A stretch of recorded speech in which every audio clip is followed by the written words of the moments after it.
Roy's consultant, his hospital social worker, a physiotherapist, an occupational therapist, and a mental health practitioner sit around a table while Roy sits in a wheelchair covered by a blanket. They discuss Roy's imminent discharge from hospital. The medical staff discuss Roy's situation with reference to the medical model, reiterating the risk Roy faces because of his double amputation and his other health problems. The social worker advocates on his behalf around the social model of disability, although concerned about the risks, pointing out the potential in Roy's situation. You're just not listening to me. You're speaking only as if I'm not here. I keep telling you I don't want to go into a residential home. I'm sorry, Roy, but you have very limited mobility and there are many other health issues to consider. At your age, you may not be able to cope on your own, and a residential care home is the best option for you. You'll get all the help and support you need, which you won't get in shelter accommodation. At your age? You're not being ageist, are you? Are you saying that because Roy is 79, he should be put away in a residential home because he poses a risk to himself? Sociological evidence suggests that there is an increase in depression and deterioration for older people when they go into residential care. Residential care should be a last resort. It's not about being ageist, it's about being realistic. Roy's a double amputee, suffers low mood and poor physical health. The best place for him is in residential care. Yes, perhaps. If you focus your attention on the negatives to Roy's life, I have to admit, Roy would need a lot of support, and we would have to work closely with the occupational therapist to ensure Roy has everything he needs to live as full a life as possible. It might be an idea for us to discuss with Roy what he can do as opposed to what he can't, and this will enable us to put together a suitable package of care. There are plenty of strengths to Roy's life which must be given consideration when considering his future. Roy is a person with rights and needs, so he should have the final say in where he wants to live. Yes, and my choice is not to go into residential care.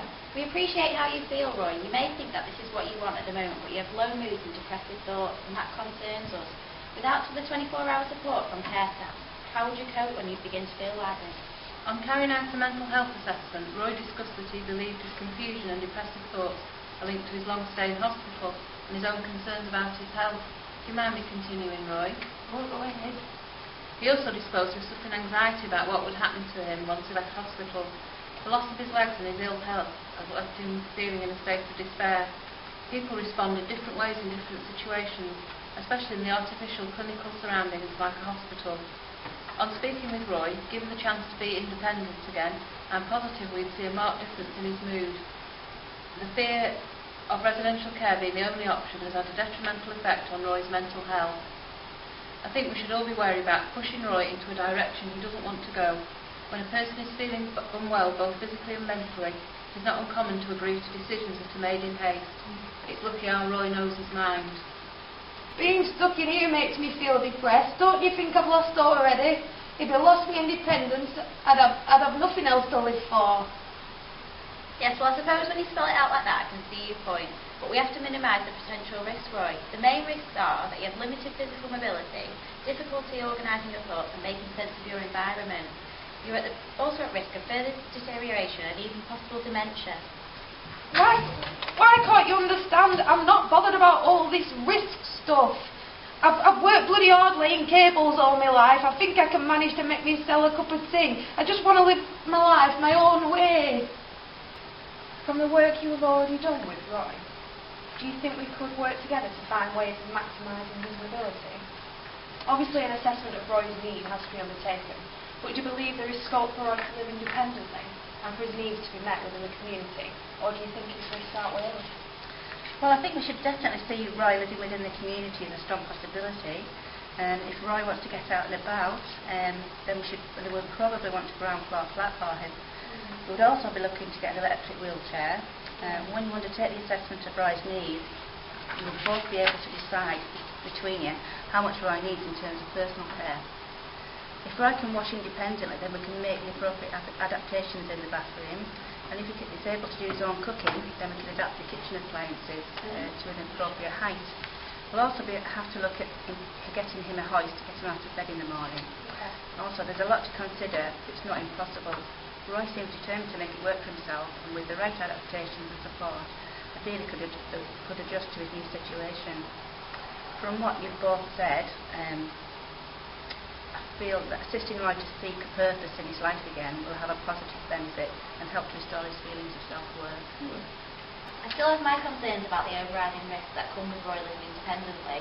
I'd like a note to be made of this. However, if this is what Roy wants, and you have a positive and adequate support network that exists to enable independent living, then, well, I guess it's your call. I think you've hit the nail on the head there. I believe that as long as an adequate support network is in place, then Roy will enjoy a good quality of life. Roy and I have also been liaising with a sensory impairment worker. She has given Roy some useful tips and has really helped with the emotional side of this. She also puts us in touch with Portsmouth associations with blind who offer further support and have a day centre. Roy seemed quite eager to join when he feels physically up to it. Unless anyone has anything else to add, I think this is a good point to end the meeting for today. I feel that we have made some good progress. Do you fancy going for a cup of coffee so we can have a chat about your options? Yeah, I'll have a cup of tea. Roy and the social worker are sitting in the hospital restaurant opposite each other, sipping coffee. I don't want you to be forced into residential care, Roy, and I know you're not happy about it. I don't want to bore you with all the legal side of stuff, but by law, the local authority has an obligation to assess your needs in relation to the community care services. They also have the powers to make arrangements for provision of meals and practical assistance in the home.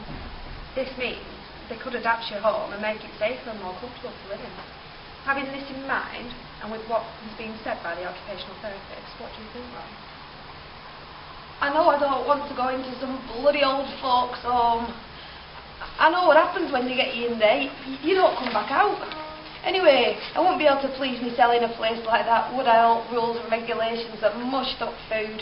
That's against my human rights, isn't it? Well, yeah. The Human Rights Act does say that everyone has a right to private and family life, and forcing you to go into a home might contravene this. What do you think about adaptations to your own home? Maybe lowered worktops, widened doorways, a wet room, even meals on wheels if you fancy. I've heard about those meals on wheels. Someone told me that they're not even hot when you get them. And what about those horror stories you hear about old folks being abused in homes, neglected and force-fed and such like? No, thank you. I don't want to be boring you, but you seem to be interested in your rights and the law. The Safeguarding Adults framework has been put in place to protect vulnerable people who might be at risk of neglect or abuse. With this, people at risk can access public organisations for intervention. The law for safeguarding adults is still lagging behind that for children though. There's no adult act yet. Well, who wants to be pumping in taxpayers' money to safeguard the unproductive, pensioners like me? In all seriousness though, I know living in an old folks' home, it's just not me yet. As far as I'm aware, a care home is a place where people, they go to die. I'm not ready to die, although all this nonsense is starting to make me think about it. Think about what then? Dying, killing myself. I've been feeling really depressed these days. That's what I've been telling the mental health what's it woman. It's all since my legs were amputated and they started banging on about locking me up in an home to rot. I never thought about killing myself until recently though. I feel as though I've no to live for now. Okay. Well, Lindsay, the mental health practitioner at the meeting, who you've been spending some time with, seems confident that these feelings are temporary. With enough support, both physically and mentally, and with you making decisions about your own life, and these thoughts will more than likely clear up. She told me you were thinking about seeing a counsellor. Thinking about it. I don't know if I want to be talking to someone I don't know about all this. It's good to know it's an option, like. I also said I don't want any of them antidepressants at the moment. I'm on enough medication. Again, it's good to know that these things are there, and I have people like Lindsay when I need them to be there. It eases the burden a bit. I'm telling you, it's this bloody care home idea that's making me like this. Do you think you'll consider going into rehab centre for a short period of time? Rehab? Isn't that a place where them druggies go? It's a relatively new system in place here at Portsmouth. It's called a Victoria unit, and it's been set up specifically to help people adjust to living independently. After 6 weeks or so, there is a chance that you will be able to move into a specially adapted flat. Once we've assessed your personal needs, we will need to get carers in to help you meet these. Well, what about my flat? Well, given the age and layout of the flat, it's going to be extremely difficult to meet your needs there.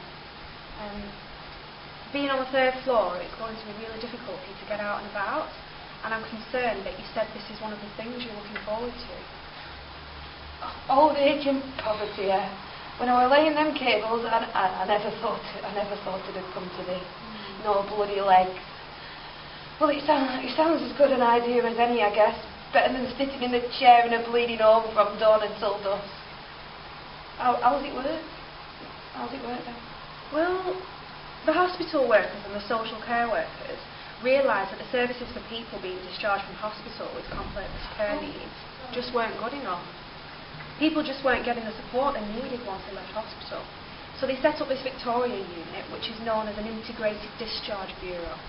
It's so that the NHS, Primary Care Trust and social care workers can work together more effectively. Who'll be involved in my discharge to this unit, not them bloody clowns from hospital, I hope.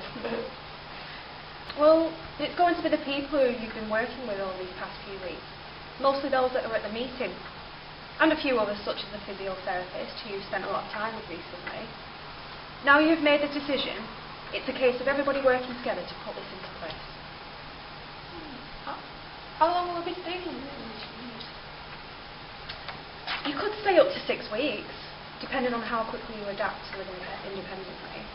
After that, we will get you sorted into a flat. We can get carers in up to 4 times a day, but this will depend on your assessment. Once you are back in the community, you will be allocated a new social worker, which will work with you to fulfil your assessed needs. They will also work out with you how you want these services to be provided. For example, do you want to be given a budget where you can spend the money yourself on, purchasing the services you need, or would you like this to be done for you? There will be other issues that will need to be taken into account here, but I guess we will just focus on the task in hand for now, getting you out of here. That's the best news I've heard since I've come into this hospital. I mean, I just want to say, I really do appreciate you helping me with, just standing up for me rights against that consultant woman, Now I feel I've just got something positive to focus on instead of awful thought of going into that care home. It's been left in that care home to rot. That's brilliant, Roy. I really want this to work out for you. I think you'll adapt well. Aye.